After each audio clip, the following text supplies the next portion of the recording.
It is our last video ever, which is a little strange to me, but that's life. So I just wanted to tell you how much I have loved having you in my class this year. On Fridays, we do the best part of our week, and Ms. Robinson's gonna try not to cry right now. On Fridays, we talk about the best part of our weeks.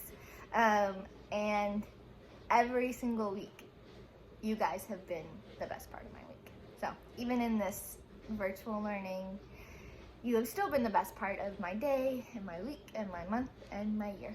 So thank you for such a wonderful year. And I just love you guys so much. And I hope you know that. I also have a little bit of news before we read our last book. If you were on our Zoom call yesterday, you got to hear the news a little early, but I am wearing a shirt that says, you can't read it. It says K is for kindergarten. Miss Robinson is going to be a kindergarten teacher next year. I am moving classrooms, I'm moving grades, I'm moving all the things. I'm not moving schools, I will still be at our school. But I am moving grades, so we will see what happens. I'm excited. You are more than welcome to visit me any morning you get to school and just say, hi, Miss Robinson. I'll be upstairs in the kindergarten hall. So yeah, I'm really excited. So before I start crying, I'm gonna read our final book. It's called The Boy Who Harnessed the Wind. It is an AR book if you want to read it. It is a 5.3. You can't read that. I don't know why I keep showing you that. It's 5.3, so it's a little bit harder, but it's a quick book. And it is by, I'll show you. It's by two authors, William, I'm gonna try to say his last name, Kamkwamba, and Brian Mueller. And then the illustrator, or the author, no, the illustrator, the person who writes the pictures, or draws the pictures, my brain's a fuzzy mess today, is Elizabeth Zunon. And it is The Boy Who Harnessed the Wind. I really love the pictures in this book.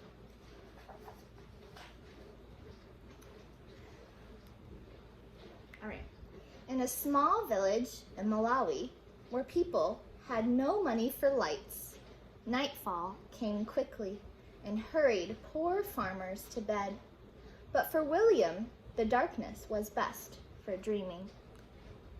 So they didn't have any lights in their village. He dreamed of building things and taking them apart, like the trucks with bottle cap wheels parked under his bed and pieces of radios that he'd crack open and wonder, if I can hear the music, then where is the band? His grandparents' tales of magic also whispered in the pitch black of his room.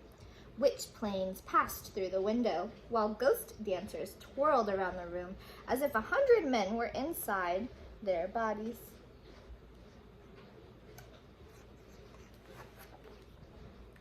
At dawn, in the fields, William scanned the maize rows. Maize is corn. So his family are corn farmers in Malawi, which is in Africa. William scanned the maize rows for magical beings, then wondered as a truck rumbled past. How does its engine make it go? Pay attention where you throw that hoe, his father shouted. You'll cut off your foot. So he was daydreaming so much he almost got hurt. For all its power over dancers and flying things, magic could not bring the rain. Without water, the sun rose angry each morning and scorched the fields, turning the maize into dust. Without food, Malawi began to starve. So they had a drought, which means they didn't get enough rain. So the plants, we know that plants need water, right? The plants couldn't grow, and then they couldn't eat. Soon, William's father gathered the children and said, from now on, we only eat one meal per day. Make it last. In the evenings, they sat around the lantern and ate their handful. watching hungry people pass like spirits along the roads. Money also disappeared with the rain. Pepani, his father said, I am sorry, you will have to drop out of school. So now William can't go to school anymore because they don't have enough money. Now William stood on the road and watched the lucky students pass, alone with the monster in his belly and the lump in his throat. For weeks he sulked under the mango tree until he remembered the library down the road, a gift from the Americans. Did you know that some kids don't even get to go to school? Did you know you're that lucky that you get to go to school? He found science books filled with brilliant pictures. With his English dictionary close by, William put together how engines moved those big trucks and how radios pulled their music from the sky. But the greatest picture of all was a machine taller than the tallest tree with blades like a fan. A giant pinwheel? Something to catch magic? Slowly he built the sentence. Windmills can produce electricity and pump water. We learned about windmills in our class earlier this year, didn't we? He closed his eyes and saw a windmill outside of his home, pulling electricity from the breeze and bringing light to the dark valley. He saw the machine drawing cool water from the ground, sending it gushing through the thirsty fields, turning the maize tall and green, even when farmers' prayers for rain went unanswered. This windmill was more than a machine. It was a weapon to fight hunger. Magnetici amethro, he whispered. I will build electric wind.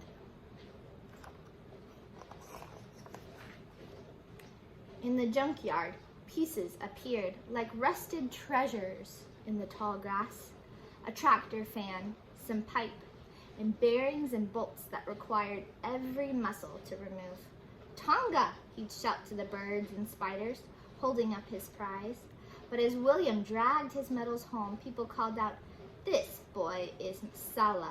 Only crazy people play with trash. After many weeks, William arranged his pieces in the dirt, a broken bicycle, rusted bottle caps, and plastic pipe, even a small generator that powered a headlight on a bike. For 3 days, he bolted, banged, and tinkered while chickens squawked and dogs barked and neighbors shook their heads saying, what's Msala doing now? What do you think he's doing? His cousin, Geoffrey, and his best friend, Gilbert, soon appeared. Mully Bwanji, they greeted. Can we help with some electric wind? Grab your pangas and follow me, he said, and took them into the forest. Together, they swung their sharp blades into the trunk of blue gum trees, then hammered them together to make the tower. Standing atop, William shouted, bring it up, while the boys tugged and heaved. A crowd gathered below and gazed at this strange machine, now leaned and wobbled like a clumsy giraffe. Some giggled, others teased, but William waited for the wind. Like always, it came. First a breeze, then a gusting gale. The tower swayed and the blades spun around.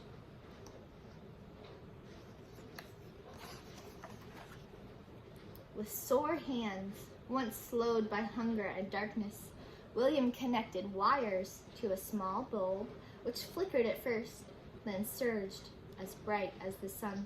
Tonga, he shouted, I have made electric wind. So he used the windmill to light up the light bulb.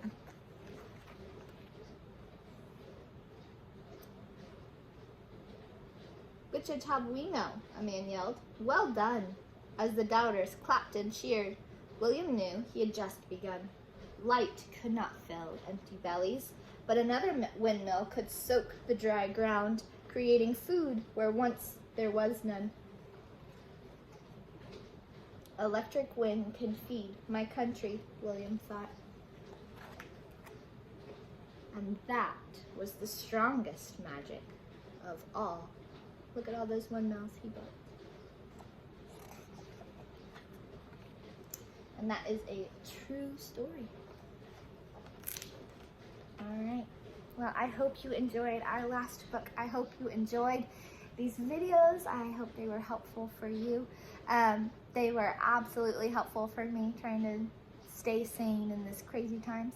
If you ever need me, please email me or text me or call me. I am happy to talk to you. So even though I might not be really your teacher anymore, you will always be my students in your heart, or in my heart. All right, well, that's all I got for you. So I hope you have the most wonderful summer. I will see you eventually whenever we go back to school, and I will be sure to give you the biggest hug ever. So I look forward to that day, and I hope you do too. All right, you have been wonderful. Bye.